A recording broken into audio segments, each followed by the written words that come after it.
I remember when I was very young, meditation already played a big role in my life. My grandma was teaching me meditation. Well, she wasn't really invested in teaching me how to meditate. She was basically just saying, meditate. And somehow I just intuitively got how to meditate. And also, I was going to karate, and in the end of the session, we were always meditating for 10 or 20 minutes, and the teacher was also not giving us instructions in how to meditate, but he was just saying, sit there. And I was sitting there. And when I was doing the meditation, what happened is that my vision was just becoming very wide. And I wasn't grasping any object in my vision, but I was perceiving everything at once. It was almost as if that I was seeing everything at once. I wasn't looking at something in particular, but my vision was just so open that I was seeing everything at once. Effortlessly.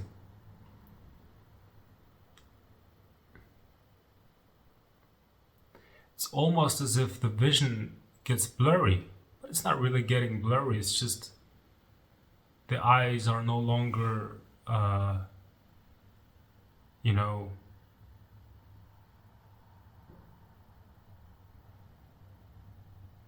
eyes are no longer having this effort of having to look at something with concentration or focus, but it's just the vision gets very open. And that is basically the non-dual state. Because there is no subject looking at an object.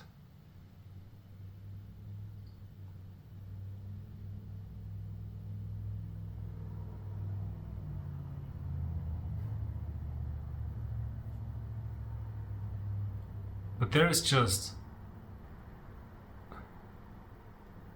looking.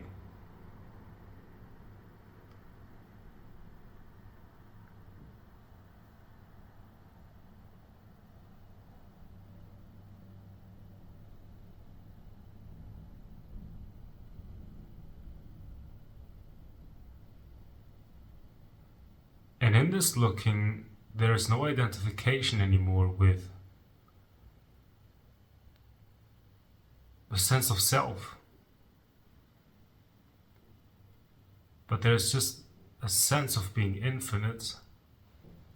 And there is also a silence. And it's very easy. You cannot achieve this because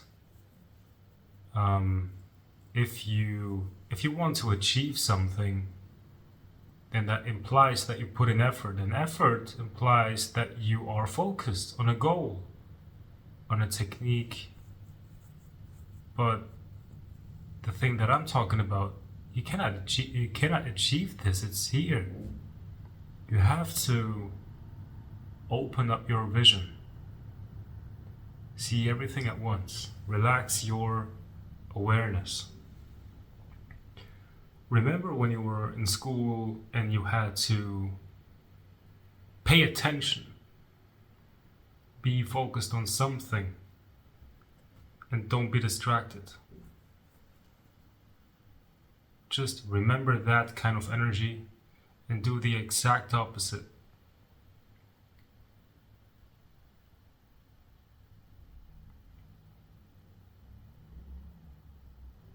I remember when I was in school actually and coming home, and I was telling myself that meditation is the opposite of concentration. The teachers were always telling me, concentrate, concentrate, concentrate.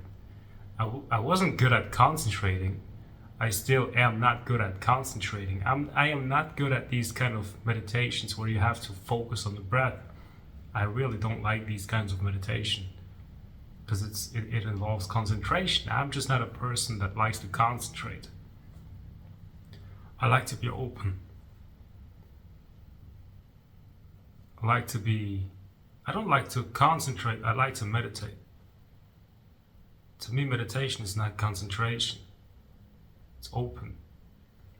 It's the opposite of concentration.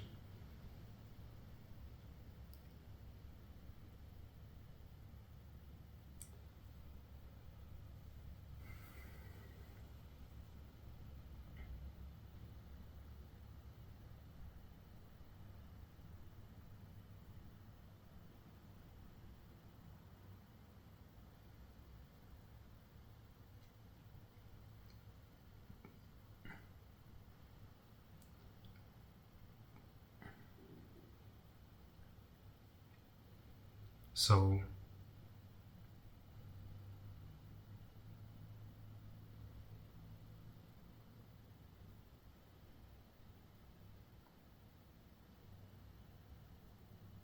and I'm not sure if every child had this state of mind every once in a while.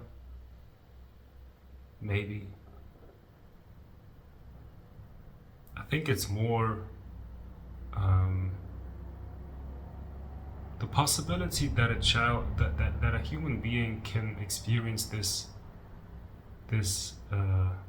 state of being is bigger when one is a child, because when one is a child, then the need to control the mind, the need to grasp something isn't as big, and there's just an openness. The thoughts are not the problem. The problem is the one that the controller behind the thoughts, the one that feels like I'm seeing, I'm looking, I'm being here.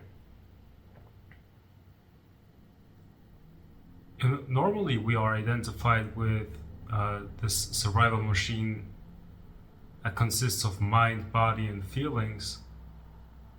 And when you are identified with this survival machine, then you're running after money because you're running after security, because security means happiness. But you will never be totally satisfied because you will always experience loss. You will always experience that whatever you gain, you also have to lose it. You have to give it away at some point. You have to let it go. And ultimately, you also have to let go of yourself, of your body, of your mind, of who you think you are, because you're going to die. That's why people are stressed. They know that they're going to die, but they kind of try to avoid it. They don't want to think about it, and they just run after money and try to secure themselves, because security gives happiness. You know, security is happiness. But some people who are waking up or who are already awake, they know that, you know, this world cannot give them the security they are longing for. They try to find real security. So the first thing you can do to actually find some kind of security is to find out that you are a pure witness and just observe the mind and the body and the feelings and get a feeling of, you know, that you're not the survival machine and you're this pure witness. But being this pure witness is also a kind of effort. Pure witness is not the ultimate. The ultimate is when you are letting go of the pure witness too. And then you are just wide and open.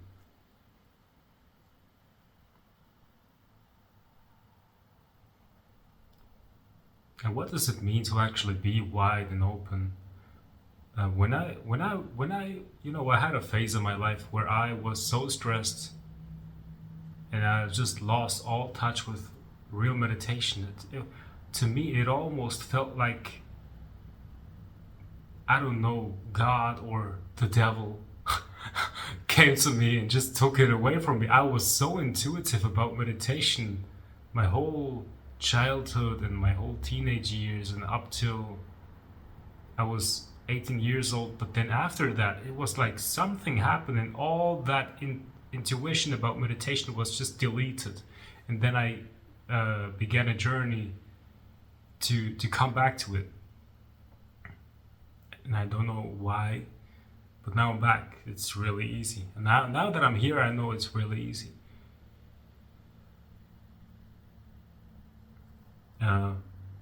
So when I was searching for an answer and I was looking at all these non-duality videos, meditation videos, people who were explaining to me how to do it, you have to be aware of the breath, you have to be aware of in between your eyebrows, you have to, or no, you shouldn't train your focus, you should be open and have a relaxed awareness. And there was even more confused because some people say meditation is when you focus, other people say meditation is when you relax, and other people, there are all these different kinds of meditation. But now I'm back to the kind of meditation that I know brings a lot of peace, that I know gives me a sense of, dissolution.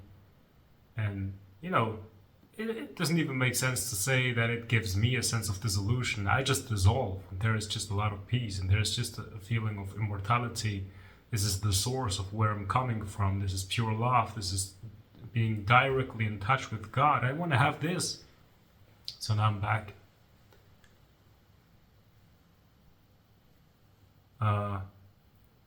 So back to the question, what does it actually mean to let go? So I understand this. When you don't know how to let go, and then you're looking up a YouTube video, when you're, typing in Rupert Spira, how to let go, Muji, how to let go, Osho, how to let go, and you don't find the real answer, how to let go. Letting go, when you're listening to that thing, to that sentence, let go, or that creates a certain idea already where you think that you are holding on to something and then you just have to let go, right? But letting go just means allow your vision to become wide, allow your awareness to become bigger. Don't be focused on something in particular, like for example this video.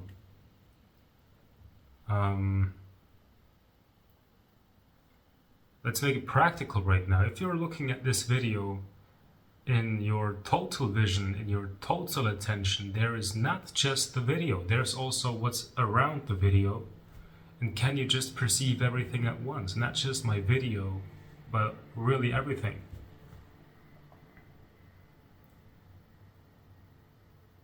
Like when I'm focused on my camera and people with an ego are focused, on what they're doing, which creates the sense of a me that is looking.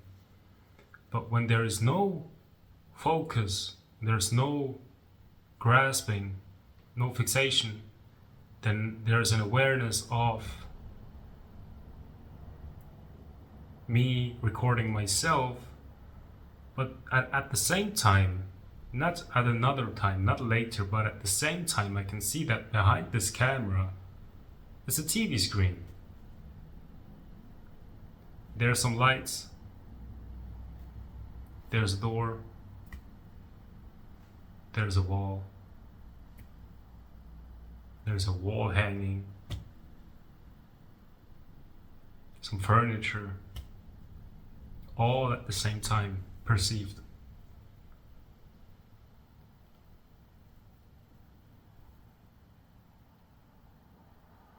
You see?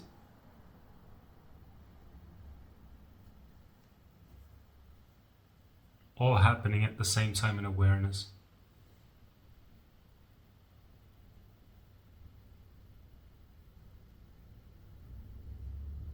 So, I think that was it.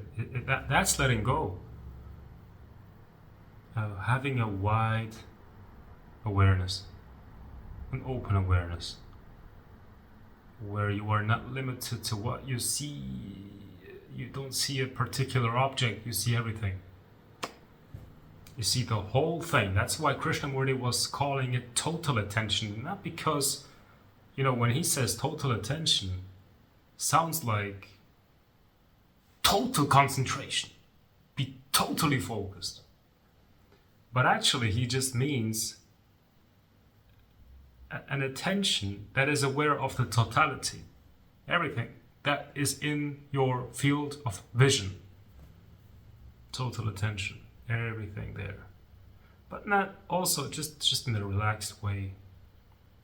In a relaxed way, you are aware of everything right now.